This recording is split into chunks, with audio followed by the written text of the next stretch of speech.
हाँ, उनका actual meaning of योग लास्ट है। जो हमने बहुत बार इसका डिस्कशन करके वीडियोस बनाया है। एक्चुअली योग शब्द आया है यूज धातु से, संस्कृत की यूज धातु यानी कि मिलन। जीव और परमात्मा, जीवात्मा और परमात्मा के मिलन को योग कहते हैं। तो मिलन कैसे हो? दूध में दूध मिलता है, दूध में पानी मिलता है, दूध में आप तेल डालो, घी डालो, दूध तेल डालो, दूध फटेगा। तो जब इतना प्योर जिस परम तत्व से हमें मिलना है, उतना प्योर हमें बनना पड़ता है। इसीलिए पातंजलि ने जो भगवान पातंजलि ने जो अष्टांग योग की रचना की, उन्होंने योग के 8 अंग दिए। यम, नियम, आसन, प्राणायाम, प्रत्याहार, धारणा, ध्यान, समाधि। के यम के 5 अंग, अहिंसा, सत्य, अस्तेय, ब्रह्मचर्य, अपरिग्रह। अस्तेय नॉन स्टीलिंग एंड ब्रह्म, अपरिग्रह मतलब अननेसेसरली कोई चीज का संग्रह नहीं करो। जब आप में ये गुण डेवलप होते हैं, तब आप यूनिवर्सल योग के मार्ग पे चलते हो। मतलब धीरे धीरे आपकी कॉन्शियसनेस पर्सनल से यूनिवर्सल कॉन्शियसनेस के और एक्सपांड होनी शुरू हो जाती है। फिर नियम आता है। नियम में शौच यानी कि उस पे ध्यान दिया गया है। शौच खाली शारीरिक शौच नहीं है, मन की भी शौच है। और उसमें तीसरा उपअंग है तपस्या। मतलब तपस्या, जीवन तुम्हारा एक तपस्या होना चाहिए। उसके बाद ईश्वर, में शॉर्ट में जा रही हूँ क्योंकि पहले भी हमने ये टॉपिक को कवर किया है। आप पहले के वीडियो सुनोगे तो बहुत डिटेल में हमने कवर किया है। तपस्या, सत्संग, तपस, सत्संग और ईश्वर प्रणिधान। मतलब जो भी जीवन में जी रहा हूँ, it is the will of divine, and whatever I am living life, I am suffering और I am happy, whatever it is there, it is my prarabdha karma, it is my deed. So why should I blame anybody? I should be thankful to the divine ke agar I am suffering also, he has given me chance to repay my debt, and he is helping me to guiding me on right path, yogic paths मिला तो मैं right path पे भी हूँ कि मेरा मिलन ultimately ये and हो जाए सफरिंग का। उसके बाद है आसन, तीसरा अंग के आसन से हम हमारी बॉडी को डिसिप्लिन करते हैं, उनमें बैठ सके। उसके बाद आता है प्राणायाम। प्राणायाम यानी कि मन, मन और प्राण जुड़े हुए हैं, तो मन ही कारण है बंधन और मोक्ष का। तो ये मन की जो विचलित अवस्था है, उसको कंट्रोल करने का तरीका है प्राणायाम। तो प्राणायाम के जरिए ये जो प्राण यानी कि लाइफ एनर्जी है, उसको जब आप कंट्रोल करते हो, तो जैसे जैसे आप उसमें सक्सेसफुल होते हो, ऐसे ऐसे आपका मन शांत होना शुरू हो जाता है। इसीलिए डायरेक्ट मेडिटेशन लोग बैठते हैं तो मुझे हंसी आती है कि वो कैसे मेडिटेशन करते होंगे, क्योंकि मन तो बंदर की तरह उछलता है। इसीलिए वो है ना, घटना योगानंद जी के जीवन में, जब योगानंद जी शुरू शुरू में युक्तेश्वर जी के आश्रम में गए और एक बार उनके मन में आया कि मैं ध्यान में बैठूं, तो वो आंख बंद करके अपने रूम में ध्यान लगाने की कोशिश करते थे। थोड़ी देर हो गई, ऊपर टेरेस से युक्तेश्वर जी ने आवाज दी कि मुकुंद आ जा। तो भी ये उठे नहीं। उनको गुस्सा आया कि मैं ध्यान करने बैठा हूँ और गुरुजी आवाज दे के मुझे डिस्टर्ब कर रहे हैं। फिर से उन्होंने थोड़ी देर के बाद आवाज दी, फिर भी ये नहीं उठे।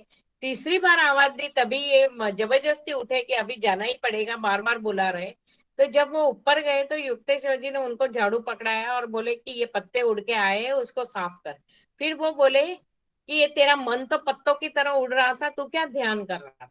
तो ये इट हैपेंस विथ एवरीबॉडी कि विदाउट फॉलोइंग दिस, अगर आप ध्यान में बैठते हो तो आप देखना कि मन ज्यादा विचलित होता है। आप संसारिक कामों में जब रहते हो, मग्न रहते हो, तभी आपका मन इतना विचलित नहीं होता। जितना आप डायरेक्ट ध्यान में बैठते हो तो मन विचलित होता है। आपको 24 घंटा या जितना आप कॉन्शियस हो, इतने घंटों, इतनी मिनट ध्यान लगाने की कोशिश करनी पड़ती है, तब जाके आप 1 मिनट ध्यान लगा सकता ही नहीं है, सिवाय के कोई पूर्व जन्म के अच्छे संस्कार का उदय हो और कभी एकाध झलक आपको मिल जाए। बाकी सिस्टमेटिक प्राप्ति के लिए तो ये स्टेप वाइज जाना ही पड़ता है। विदाउट इनर प्योरिफिकेशन ध्यान लगना पॉसिबल ही नहीं है। उसके बाद आता है प्रत्याहार, मतलब विड्रॉल फ्रॉम सेंसेस के आप बाहरी तत्वों से अपनी एनर्जी को खींच के आपको अंदर फोकस करना है, वो है प्रत्याहार।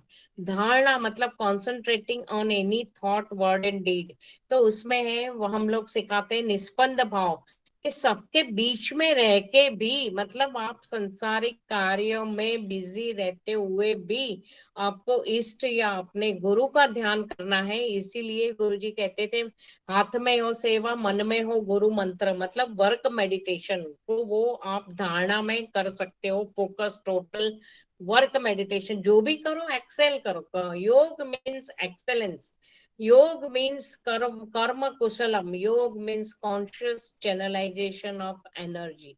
इसीलिए जब आप आसन करते हो तभी आप बॉडी मूवमेंट के साथ अपनी ब्रीदिंग को सिंक्रोनाइज करते हो। सांस लेते हो, हाथ फैलाते हो, सांस लेते हो, जब बॉडी को कॉन्ट्रैक्ट करते हो, सांस छोड़ते हो, तो ये योग में ही है कि बॉडी मूवमेंट को आप सांसों के साथ ब्रीदिंग के साथ सिंक्रोनाइज करते हो।